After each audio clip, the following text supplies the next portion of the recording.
देखिए, in my last lecture, अभी अभी आज just today I have taken your lecture, this is my second lecture, this is for only for doubts, but हम आगे पढ़ लेंगे, अगर आपके डाउट नहीं हुए तो हम वी कैन मतलब मूव फर्दर।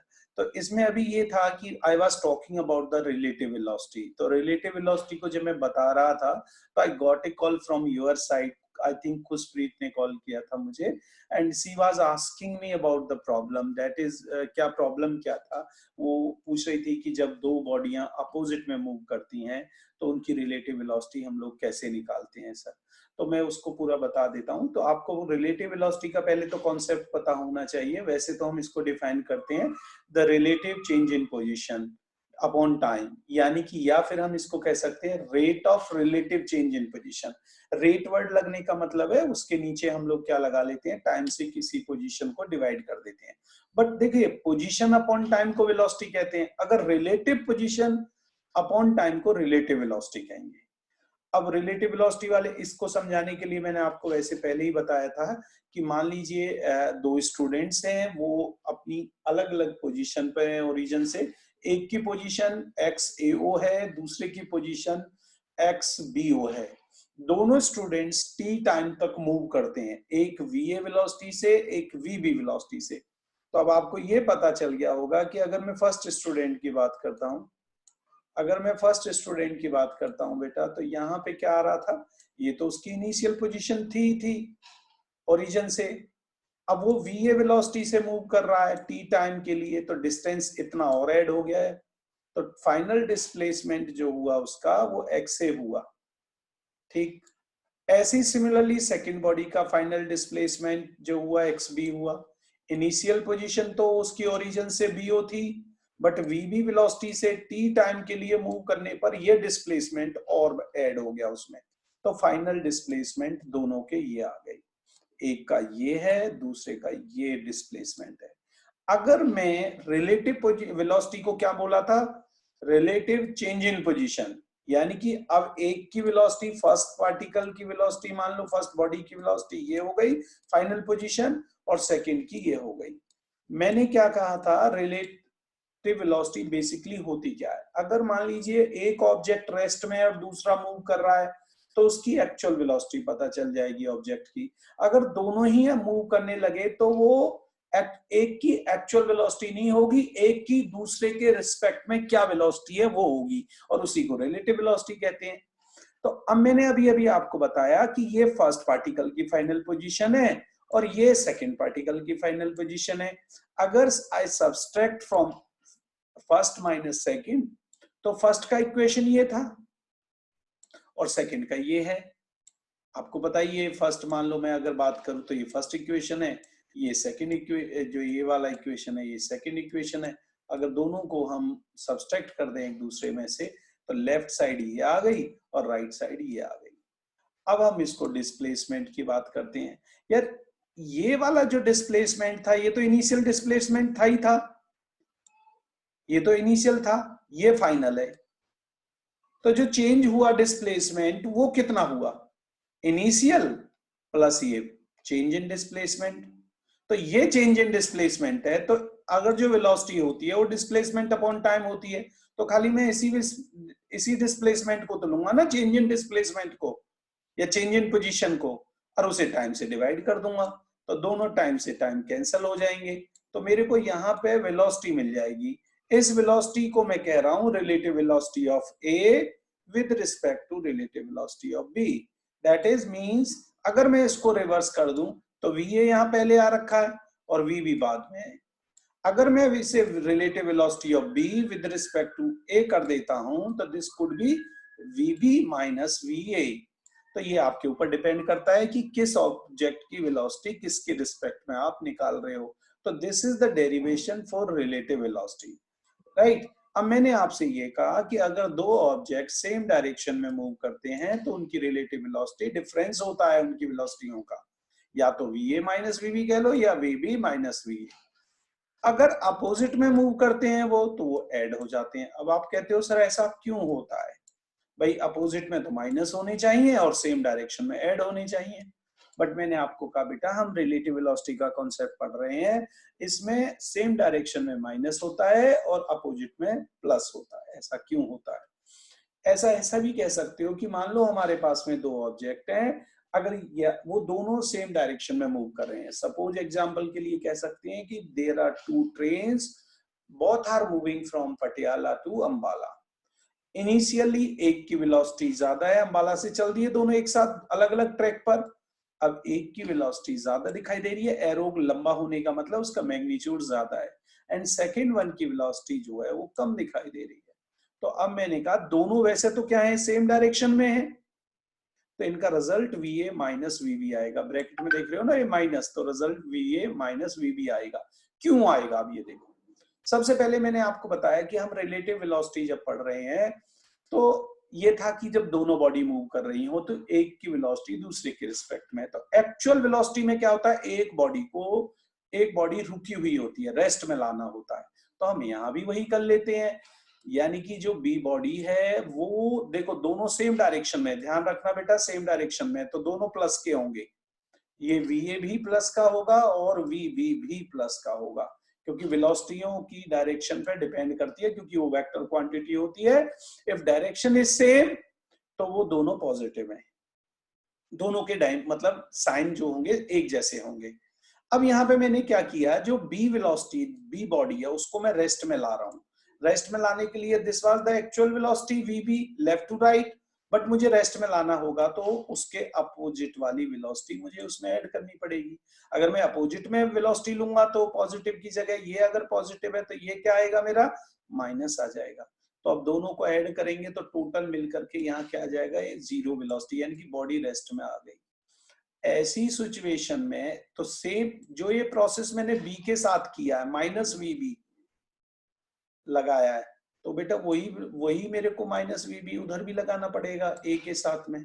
बिल्कुल ठीक है। तो अब रिजल्टेंट वेलोसिटी ये आ गई मेरी, देखो VA लेफ्ट टू राइट है और minus VB right to left है, मगर VA पॉजिटिव दिखाई दे रही है, VB माइनस दे रही है। ऑब्वियस है कि VA की डायरेक्शन अगर इधर को मैं पॉजिटिव ले रहा हूं तो इधर को मेरी डायरेक्शन नेगेटिव होगी। दोनों को ऐड करेंगे तो इसके आगे माइनस लगा है, ऐड करने पर क्या होगा, VA प्लस VB जो है वो माइनस का है, तो फाइनल रिजल्ट आएगा VA माइनस के VB।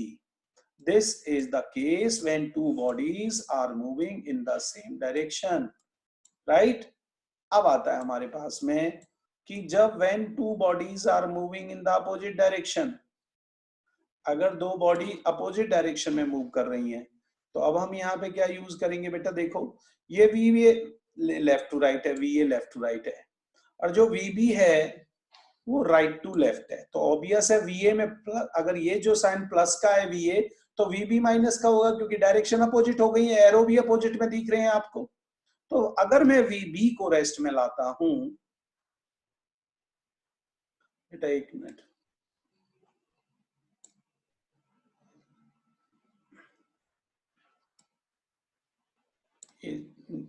थोड़ा सा मुझे, हाँ, अगर मैं VB को रेस्ट में लाता हूं बेटा, तो यहां पर देखो लेफ्ट ये नेगेटिव में अगर है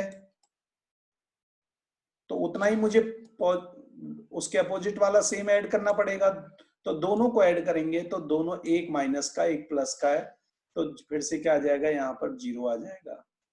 अब सेम प्रोसेस मुझे VA के साथ करनी पड़ेगी, तो ये VB मैंने ऐड किया है इसमें, तो यार VB मुझे इधर भी ऐड करना पड़ेगा, या ये कह लो कि ये VB इधर को आ गया। इसको तो रिप्रेजेंट करते हुए दिखाया गया है, इसको भले ही आप ना लिखो। तो अब देखो दोनों की डायरेक्शन है, VB भी इधर ही है, VA भी उधर ही है, दोनों के साइन कैसे होंगे, पॉजिटिव, दोनों को ऐड कर देंगे, सिंपल। तो ये हमारे पास में ये जो प्रोसेस है, तो इसकी वजह से रिजल्ट जो आएगा VA प्लस VB हो जाएगा। When इसका final conclusion is when two bodies are moving in the opposite direction, then their relative velocity must be added. अगर मैं दूसरे वे से कहूँ, if two trains, one is going Patiala to Ambala and second one is coming Ambala to Patiala, तो देखो बेटा, यहाँ पे थोड़ा सा ये भी देखने को मिलेगा आपको, जब दो अपोजिट से ट्रेन आ रही है तो ये दोनों मिलकर के टोटल डिस्टेंस को जल्दी कवर कर लेंगी। अगर ओवरटेक करेंगी तो आप मान लो पटियाले से अंबाला जा रही हैं दोनों गाड़ियां, ओवरटेक करेंगी तो दोनों को अंबाला से, पटियाले से अंबाला वाला टोटल डिस्टेंस दोनों को इंडिविजुअल करना पड़ेगा। यहाँ दोनों मिलकर के एक कर लेती है, राइट? ये हमारे पास में, तो याद रखना, when two bodies are moving in the same direction they must be subtracted. When two bodies are moving in the opposite direction, for finding the relative velocity they must be added. Second thing जो बहुत याद रखने की है, this formula is only valid for linear motion or one dimensional motion, not valid for two or three dimensional motion. Second important part कि अगर suppose to trains हैं, वो अलग अलग हो गई, दो ट्रेनें अलग अलग हैं, अगर हम मान लीजिए एक ट्रेन में या ये कह लो दो कारें हैं, दोनों सेम डायरेक्शन में जा रही हैं, तो उनकी रिलेटिव वेलोसिटी माइनस होगी। अगर ऐसा कहीं कोई क्वेश्चन आता है, मान लीजिए कि एक कार है वो पटियाले से अंबाला की तरफ जा रही है, पुलिस कार है, पुलिस वैन है, और उनके आगे कल्प्रिट चल रहा है, और वो पुलिस वैन में फायरिंग कर देते हैं। बेटा ड्राइंग बंद करो मेरे बच्चा, ठीक है? अगर वो फाइनल क्या कर देते हैं, ये मुझे भी सिखा देना यार थोड़ी देर के बाद। क्या नाम है तुम्हारा जो तुम कर रहे हो यार? मुझसे भी एरो करने में ना, मुझे मैं अपने माउस से करता हूँ बहुत, मुझे तो अल्फाबेट लिखने बड़े मुश्किल हो जाते हैं। तो तुम जो एरो बना रहे हो ये अच्छे लग रहे हैं मुझे, अपने एरो से ज्यादा अच्छे लग रहे हैं, ठीक है? अब देखो एक चीज ध्यान से सुनो, ये जो अगर मान लो एक कार है वो पटियाले से अंबाला जा रही है, पुलिस वैन है वो, और उनके आगे कल्प्रिट दौड़ रहा है, उनकी जो वो मान लीजिए बाइक या दूसरी कार में जा रहा है, तो उन दोनों की रिलेटिव वेलोसिटी दोनों कारों की तो आपस में क्या होगी, वीए माइनस वीबी, डन।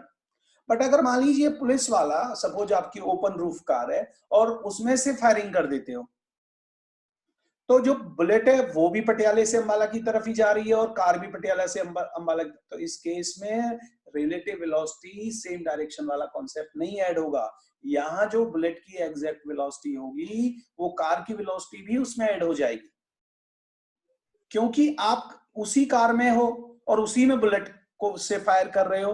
तो इसका मतलब ये हुआ कि आपके पास जो कॉन्सेप्ट है वो सेम जब बॉडी के अंदर होते हैं तो वो एड अप होता है। ये जो माइनस और प्लस वाला सेम डायरेक्शन में माइनस और अपोजिट में प्लस होता है, ये सिर्फ तब यूज होता है जब दो अलग अलग बॉडी मूव कर रही हो। अब जैसे अब तुम लोगों ने क्या देखा था, ऐसे तो अब देखो गदर फिल्म देख रहे थे, गदर फिल्म में सन्नी देओल आ रहा था, जो भी माल गाड़ी थी उसके अंदर भरा हुआ था जो भी माल, तो उसके ऊपर वो गदर फिल्म में सन्नी देओल दौड़ रहा था। इसका मतलब ट्रेन भी हम इंडिया की तरफ आ रही थी, सन्नी देओल भी इंजन की तरफ दौड़ रहा था, यानी कि इंडिया की तरफ दौड़ रहा था। तो क्या उनकी रिलेटिव वेलोसिटी माइनस हो जाएगी? नहीं, वो ऐसे केस में रिलेटिव वेलोसिटी ऐड होगी, क्योंकि सन्नी देओल कार के ऊपर ही दौड़ रहा था और ट्रेन के ऊपर ही दौड़ रहा था। तो उस जो ट्रेन चल रही है उसी डायरेक्शन में कोई ऑब्जेक्ट चल रहा है ट्रेन के ऊपर ही, तो वो एड अप हो जाएगा। यहाँ पे वो माइनस, ये बहुत छोटा सा है तो डाउट, बहुत छोटा सा, बट ये बड़ी प्रॉब्लम क्रिएट करता है। कई बार बच्चे क्या करते हैं, बुलेट और कार की वेलोसिटियों को आपस में माइनस कर देते हैं, तो फिर प्रॉब्लम आ जाती है। चलिए क्लियर है, अब आगे बढ़ूं? और कोई डाउट हो तो बोलो। ये यहाँ पे केस लिया था, देखो अब आपके पास में रिलेटिव वेलोसिटी वाला कॉन्सेप्ट था, अभी यहाँ पे जाएंगे आप। मैंने अब ये देखो, यहाँ VA माइनस VB है इस पूरे इक्वेशन में। अगर ये दोनों VA माइनस VB इक्वल हो गए तो दोनों आपस में कट जाएंगे, ये पूरा का पूरा फैक्टर 0 आ जाएगा। तो जो फाइनल पोजीशन है, डिफरेंस है फाइनल, वही इनिशियल का डिफरेंस के बराबर आएगा। तो ये यहाँ पे यही चीज समझाई गई है कि भाई अब हमारे पास में जो फाइनल है वही गैप इनिशियल का आएगा, इसीलिए दोनों ये लाइनें आपस में पैरेलल होंगी। डन, ये हमारे पास में अगर एक की वेलोसिटी ज्यादा हो जाए, इस केस में VA VB के बराबर होगी, एक की वेलोसिटी दूसरे से ज्यादा हो जाएगी तो इंटरसेक्ट कर जाएंगी। अगर मान लीजिए यहाँ आपको दिखाई दे रहा है जो नीचे वाली लाइन है वो ज्यादा इंक्लाइंड है, ज्यादा इंक्लाइंड का मतलब उसकी वेलोसिटी ज्यादा है। इंक्लिनेशन के ऊपर वेलोसिटी डिपेंड करती है, स्पीड डिपेंड करती है। किसी अगर पोजीशन टाइम ग्राफ ले रहे हैं उसका इंक्लिनेशन ज्यादा है तो ये समझ लेना जिस बॉडी का इंक्लिनेशन ज्यादा है उसकी स्पीड भी ज्यादा है। अगर मैं यहाँ VB की बात कर रहा हूँ तो ये यहाँ पे हमारी नीचे वाले पोर्शन में VA है, तो ये यहाँ पर इस कार की वेलोसिटी वीए की वेलोसिटी जो है कम है, तभी तो ये इसका इंक्लिनेशन ज्यादा है। अगर मैं यहाँ से इंक्लिनेशन एंगल निकालता हूँ ये वाला, तो ये दोनों और इसका एंगल इधर निकालता हूँ तो ये यहाँ पे वेलोसिटी चेंज है। इसके बाद नेक्स्ट आता है हमारे पास में, अब कांस्टेंट एक्सेलरेशन वाला फॉर्मूला मैं ऑलरेडी बता चुका हूँ बेटा, किसी को कोई प्रॉब्लम है तो आप मेरे से पूछ सकते हैं। अब मैं आगे बढ़ूं, अभी जब मैं बता रहा था जब कोई बॉडी रेस्ट में होती है, ये मैंने आपको बताए थे कि हम ग्राफ पढ़ेंगे, ग्राफ लीनियर मोशन को एक्सप्लेन करने के लिए, ये सब मैं बता चुका था। यहाँ पे मेरा लास्ट टॉपिक था जो चल रहा था। शुड आई स्टार्ट फ्रॉम, आगे बढ़ूं या कुछ स्टूडेंट्स माइट भी हो सकता हो डाउट क्लास समझ करके चले ना गए हों, है ऑल आर प्रेजेंट? चलिए, अब मैं यहाँ पे बात कर रहा था आपसे, थोड़ा बैक यहाँ से जाके बात करता हूँ। यानी कि मैं आपसे ग्राफ की बात कर रहा था, डिस्टेंस टाइम ग्राफ की। जब कोई बॉडी रेस्ट में होगी तो उसका distance time graph parallel to time axis होगा। पैरेलल टू क्या होगा? टाइम एक्सिस होगा। ये टाइम एक्सिस, ये है टाइम एक्सिस, ठीक है, और ये जो पोजीशन है ये भी टाइम एक्सिस के पैरेलल में। तो सबसे पहली बात तो ये कि इन दोनों आपस में पैरेलल में है, तो जो स्लोप है वो यहाँ जीरो होगा, स्लोप जो होगा वो जीरो होगा, राइट। दूसरा केस, अब मैंने आपको बताया था लीनियर मोशन को डिफाइन करने के लिए बहुत सिंपल तरीका है डिस्टेंस टाइम का, और दूसरा है डिस्प्लेसमेंट टाइम का, और तीसरा है वेलोसिटी टाइम का। अब फिर मैंने आपको बताया कि जो डिस्टेंस टाइम है और डिस्प्लेसमेंट टाइम है वो तो ऑलमोस्ट सेम रहेगा। डिस्टेंस टाइम का मतलब ये हुआ जब बॉडी रेस्ट में होगी, मैं उन ग्राफों को डिस्कस करूंगा। तो ये ग्राफ पहले वाला हो गया जब बॉडी रेस्ट में है, तो यानी कि जब बॉडी रेस्ट में होगी तो उसकी पोजीशन चेंज नहीं होगी। दूसरा मेरा हो गया यूनिफॉर्म मोशन में। यूनिफॉर्म मोशन का मतलब equal change in position in equal interval of time. तो आप देख रहे हैं स्लोप एक स्ट्रेट लाइन की तरह है, ये मैं समझा चुका था आप लोगों को। यहाँ पोजीशन है और ये हमारे पास में बेटा टाइम है, ये टाइम है। तो ऐसी सिचुएशन है, जो ये लाइन है ये बिल्कुल एकदम स्ट्रेट लाइन जा रही है, यानी कि equal change in equal in position. ये 1 है तो ये 2 हो गया, ये क्या बन गया 3 हो गया, और ये क्या बन गया बेटा 4, ठीक। तो ये ऐसे को यूनिफॉर्म मोशन बोलेंगे। यहाँ भी वही बताया है, इंक्लिनेशन ज्यादा, वीबी का इंक्लिनेशन मगर यहाँ पे कम है, और वीए का इंक्लिनेशन यहाँ ज्यादा है, तो वीए is greater than VB, speed of वीए is greater than. अब यहाँ पे क्या हो गया, अभी तक तो ये दोनों जब स्ट्रेट लाइन बनता है तो यूनिफॉर्म मोशन होता है, अब यहाँ यूनिफॉर्म मोशन नहीं है। कैसा मोशन है ये? नॉन यूनिफॉर्म है, बट ग्राफ ऊपर की तरफ बढ़ रहा है, स्लोप बढ़ रहा है। तो ऐसे केस में स्लोप, पोजीशन टाइम ग्राफ का जो स्लोप होता है वो स्पीड या वेलोसिटी को देता है। अगर स्लोप बढ़ रहा है तो स्पीड भी बढ़ रही है, वेलोसिटी भी बढ़ रही है। तो ऐसे मोशन को बोलेंगे it is a non uniform motion, and इसमें स्पीड अप हो रहा है, राइट। ऐसे ही इस केस में क्या हो गया, स्पीड डाउन हो रही है। इसमें क्या हो रहा है, स्पीड डाउन हो रही है। अब ये कौन सा केस आ गया, फिर से यूनिफॉर्म मोशन का केस आ गया। एक ट्राइंगल दिखाई दे रही है ए बी सी, इसमें हम क्या करेंगे, इसको टेन थीटा बोल देंगे। अगर इस ट्राइंगल में टेन थीटा लेंगे तो परपेंडिकुलर तो ये हो गया बेटा, और बेस ये हो गया, ये वाला बेस हो गया। अब परपेंडिकुलर बीसी अपॉन एसी, ये बीसी अपॉन एसी का आ गया। तो यहाँ पे क्या देख रहे थे हम, फाइनल पोजीशन देखो, फाइन ये बीसी ये x2 माइनस x1 ही तो होगा बीसी।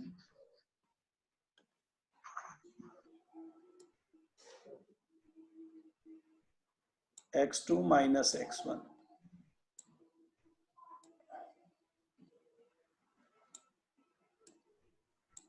तो ये हमारे पास में, और AC जो होगा वो T2 माइनस T1 होगा। तो ये क्या कहलाता है, चेंज इन पोजीशन। ये क्या कहलाता है, एवरेज स्पीड या एवरेज वेलोसिटी। आपको पहले ही पता है पोजीशन टाइम ग्राफ का जो स्लोप है वो एवरेज स्पीड या एवरेज वेलोसिटी देता है। अब यहाँ पे देखिए बेटा, अब अभी तो मैं आपको बोल रहा था जो मैंने ग्राफ किए थे, अब ये मेरा लास्ट टॉपिक था। अब मैं यहाँ से थोड़ा आगे बढ़ रहा हूँ। अब आप एक चीज देखो, that was my last topic. तो मैंने यहाँ पे देखा था कि मेरे लास्ट टॉपिक में सबसे पहले हम बात कर रहे थे वेलोसिटी और टाइम की। मैंने बताया था 3 ग्राफ हमें पढ़ने थे, डिस्टेंस टाइम, डिस्प्लेसमेंट टाइम। हमने डिस्टेंस टाइम पूरा पढ़ लिया, डिस्प्लेसमेंट टाइम हमें करना है। अब डिस्प्लेसमेंट टाइम बिल्कुल एग्जैक्टली सेम है जैसा डिस्टेंस टाइम है। तो और तीसरा ग्राफ कौन सा रह गया, वेलोसिटी टाइम। अब यहाँ पे हमें वेलोसिटी टाइम ग्राफ है। अब एक, अगर सबसे पहली बात कोई बॉडी रेस्ट में है, आप मुझे एक चीज बताओ, अगर कोई बॉडी रेस्ट में है तो उसका वेलोसिटी टाइम ग्राफ क्या होगा भाई, ये that side will be, vertical side is velocity and horizontal side is, horizontal side हमारी क्या हो गई, टाइम। अगर कोई बॉडी रेस्ट में है तो ऑब्वियस है उसकी वेलोसिटी जीरो होगी, तो ये बिल्कुल टाइम एक्सेस के ऊपर बनती चली जाएगी। ये तो हो गया जब बॉडी रेस्ट में है, ये ग्राफ। अगर कोई बॉडी मान लीजिए मोशन में है, कौन से मोशन में है वो, यूनिफॉर्म मोशन में है, तो अब यहां ये यूनिफॉर्म मोशन वाला ग्राफ आ गया, तो ये यूनिफॉर्म मोशन में है। अब यहाँ ये यूनिफॉर्म में है, तो इस केस में क्या हो जाएगा भाई, जो वेलोसिटी है या स्पीड है वो कांस्टेंट रहेगी यूनिफॉर्म का मतलब, तो चाहे टाइम आगे बढ़ता जाएगा, स्पीड पे कोई फर्क या वेलोसिटी पे कोई फर्क नहीं पड़ रहा होगा ऐसे मोशन को। तो एक स्ट्रेट लाइन बनती जा रही है। यहाँ पे भी ए पॉइंट पे भी मैं चेक कर रहा हूँ मेरी वेलोसिटी वी है, और मैं बी पे भी चेक कर रहा हूँ, तो that is my velocity is V. It means यानी कि मेरी वेलोसिटी जो है दोनों केसेस में सेम है। It means I am moving with a uniform speed या यूनिफॉर्म वेलोसिटी। तो व्हाट इज द इंपॉर्टेंस, अभी बताया पोजीशन टाइम का जो स्लोप था वो वेलोसिटी दे रहा था। अब वेलोसिटी टाइम ग्राफ का जो एरिया है वो निकालते हैं। यस बेटा आप अनम्यूट कर, ये म्यूट कर लो इसको। अब जब हम इसका एरिया निकालेंगे, this is an rectangle, rectangle का क्या हो गया, one side and multiplication of other side, length and width का। तो आपको पता है v into T two minus, यानी कि स्पीड इंटू टाइम क्या होता है, पोजीशन। तो यहाँ पे हमें पोजीशन मिल गई। ध्यान रहे पोजीशन टाइम ग्राफ का स्लोप हमें वेलोसिटी देता है, और velocity time graph for uniform motion का एरिया हमें पोजीशन देता है। नाउ अभी यहाँ पे फिर से वही केस आ गया। अब फॉर एन एग्जांपल, मैंने कोई एक एग्जांपल ले रहा हूं मैं, और यहाँ पे मैंने क्या किया, यहाँ ये दिस इज ए वेलोसिटी है मेरी वर्टिकल साइड में। भाई अभी हम जो ग्राफ पढ़ रहे हैं दैट इज वेलोसिटी। अब आप ध्यान से सुने, ये एक स्ट्रेट लाइन बन रही है, इसका मतलब आपकी वेलोसिटी जो चेंज हो रही है, आप देख रहे थे जब आपका टाइम 1 सेकेंड था तो यहाँ पे बॉडी की वेलोसिटी 10 मीटर थी। जब इट इज आफ्टर 2, यानी कि when the time is 2 second the velocity is 20, when the time is 3 second velocity is 30। इसी वे में चेंज हो रही है। इसका मतलब you are moving with a जो equal change in velocity in equal interval of time, यानी कि if you are moving with a uniform acceleration, यानी कि कांस्टेंट एक्सेलरेशन से आप मूव कर रहे हैं या आपकी बॉडी मूव कर रही है कांस्टेंट एक्सेलरेशन से। डन। अब क्या है, अगर कांस्टेंट एक्सेलरेशन से मूव करिए तो मैं इस वेलोसिटी टाइम ग्राफ का, देखो पहले बता चुका हूं, वेलोसिटी टाइम ग्राफ का एरिया निकालो। एरिया निकालेंगे तो डिस्टेंस मिलना चाहिए। हमने इसका ये पूरी एक ट्राइंगल ले रहा हूं, O A, this is A, this is O and this is B. बेटा देखो स्क्रीन के ऊपर बहुत कंसंट्रेशन से आपको देखना पड़ेगा क्योंकि मैं उससे बना दूं। तो ट्राइंगल बन गई मेरी बी ओ, या कह लो O A B, O A B right angle triangle बन गई। अब आपको पता है इसका एरिया निकाल लूं तो क्या होगा, हाफ बेस, ट्राइंगल का एरिया क्या होता है, half base into height. Half तो लगा लिया, बेस कितना है, मैक्सिमम बेस कितना है 5, मैक्सिमम हाइट कितनी है 50। तो I have calculated the area, area is 125। और आपको पता है जो एरिया इस ट्राइंगल का होगा that will provide us as the displacement from the velocity time graph. Again the same situation as I discussed in the last topic.